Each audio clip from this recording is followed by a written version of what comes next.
Hello दोस्त, मेरे channel में आपको स्वागत है। आज आपको सावन चौथे सोमवार के दिन का आपको कथा सुनाने जा रहे हैं। सावन का सोमवार का कथा, आप सोमवार का कथा जरूर सुनिएगा।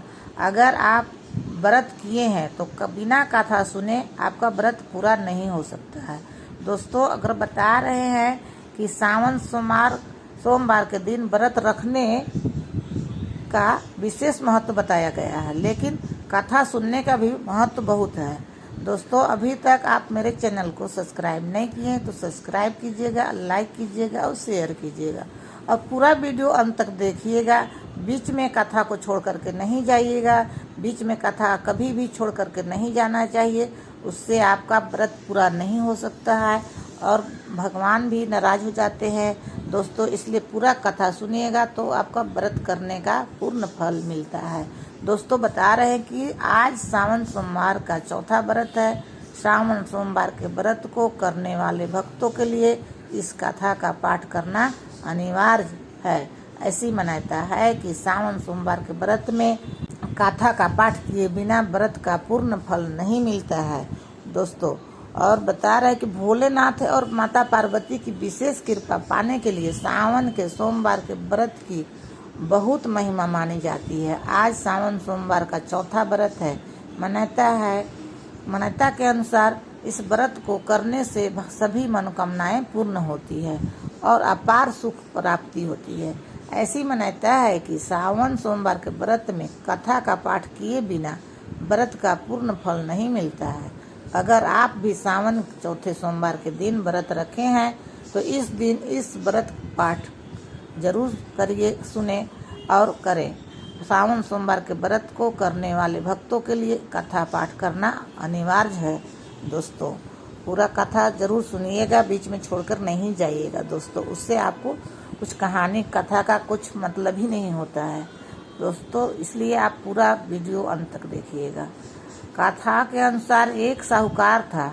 वह भगवान शिव का अन्य भक्त था। उसके पास धन दौलत किसी भी चीज की कमी नहीं थी। तब भी वह उदास रहा करता था क्योंकि उसकी कोई संतान नहीं थी और संतान प्राप्ति की कामना के लिए वह रोज भगवान शिव के मंदिर में जाकर दीपक जलाता था।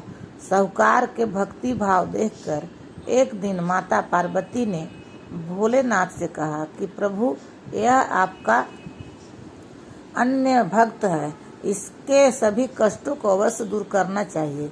शिव जी बोले कि हे देवी, इस साहूकार की कोई संतान नहीं है, यही इसके दुख का कारण है। माता पार्वती ने कहा, हे ईश्वर, कृपा करके इसे पुत्र का वरदान दीजिए। तब भोलेनाथ ने कहा कि हे पार्वती, इस साहूकार के भाग्य में संतान का योग नहीं है। अगर इससे पुत्र प्राप्ति का वरदान मिल भी गया तो वह केवल 12 वर्ष तक ही जीवित रहेगा। इसके बाद भी माता पार्वती नहीं मानी और बोली, प्रभु, आपको इस साहूकार को पुत्र का वरदान देना ही होगा, वरना भक्त क्यों आपकी सेवा पूजा करेंगे। माता के बार बार कहने से भोलेनाथ ने साहूकार को पुत्र का वरदान दिया, लेकिन यह भी कहा कि ये पुत्र केवल 12 वर्ष तक ही जीवित रहेगा। दोस्तों, बीच में छोड़ करके मत जाइएगा कथा को, न तो इसका फल कुछ नहीं मिलता है। दोस्तों, पूरा वीडियो देखिएगा, आपको पूरा मनोकामना पूरा हो जाएगा।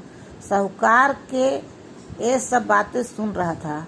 ये सुनने के बाद वह पहले की तरह भोलेनाथ की पूजा अर्चना करता रहा। वरदान के प्रभाव से 9वें महीने में साहूकार का पुत्र की प्राप्ति हुई। परिवार में खूब खुशियां मनाई गई, लेकिन साहूकार पहले की तरह ही उदास रहा करता था और पुत्र की कम आयु का जिक्र उसने किसी से भी नहीं किया। दोस्तों, और बता रहे हैं, जब पुत्र 11 वर्ष का हुआ तो एक दिन साहूकार की पत्नी ने पुत्र के विवाह के लिए कहा। तब साहूकार ने कहा कि पुत्र अभी पढ़ने के लिए काशी जाएगा। इसके बाद उसने पुत्र के मामा को बुलाया और कहा कि इसे पढ़ने के लिए काशी ले जाओ और रास्ते में जहाँ भी रुकना वहाँ जग और ब्राह्मणों को भोजन कराते हुए जाना, आगे बढ़ना। वो दोनों इसी तरह करते हुए जा रहे थे कि रास्ते में एक राजकुमारी का विवाह हो रहा था। जिससे राजकुमारी का विवाह होना था वह एक आंख से काना था।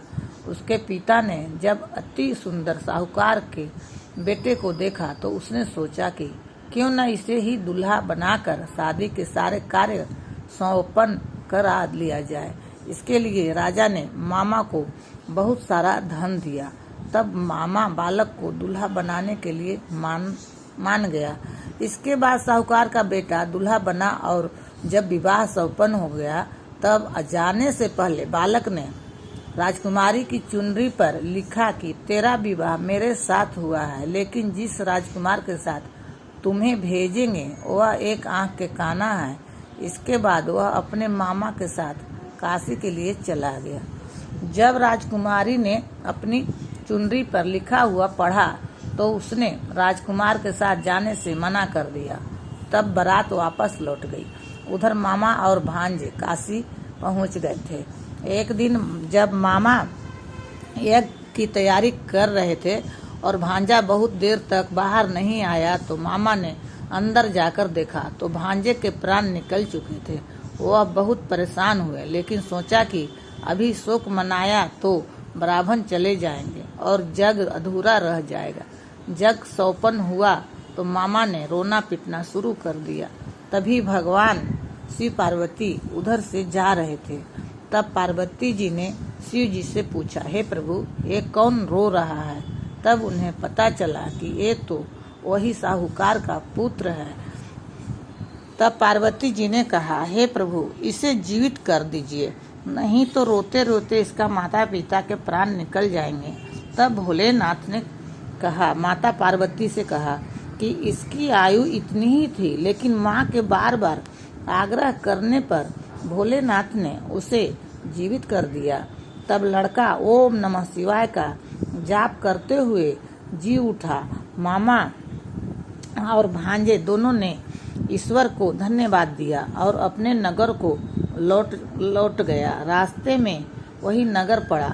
वहाँ राजकुमारी ने उन्हें पहचान लिया। तब राजा ने राजकुमारी को साहूकार के बेटे के साथ बहुत सारा धन देकर विदा किया। दोस्तों, बीच में छोड़िएगा नहीं, कथा जरूर सुनिएगा। दोस्तों, हर हर महादेव लिखते रहिएगा कमेंट बॉक्स में। उधर साहूकार और उसकी पत्नी छत पर यह प्रण लेकर बैठे थे कि यदि उनका पुत्र सकुशल न लौटा तो वह छत से कूदकर अपने प्राण त्याग देंगे। तभी लड़के के मामा ने आकर साहूकार के बेटे और बहू के आने का समाचार सुनाया, लेकिन वे नहीं माने। तब मामा ने शपथ पूर्वक कहा। तब दोनों को यकीन हो गया और दोनों ने अपने बेटे बहू का स्वागत किया। उसी रात साहूकार को स्वप्न में शिव जी ने दर्शन देकर कहा कि तुम्हारे पूजन से मैं प्रसन्न हुआ, इसलिए तुम्हारे पुत्र को जीवन दान दिया। मान्यता है कि जो भी इस कथा को पढ़ेगा या सुनेगा उसके समस्त दुख दूर हो जाएंगे और उनकी सभी मनोकामना पूरी होगी। और हर हर महादेव जरूर लिखिएगा कमेंट बॉक्स में। दोस्त, अगर अच्छा लगा होगा तो लाइक शेयर जरूर कर दीजिएगा।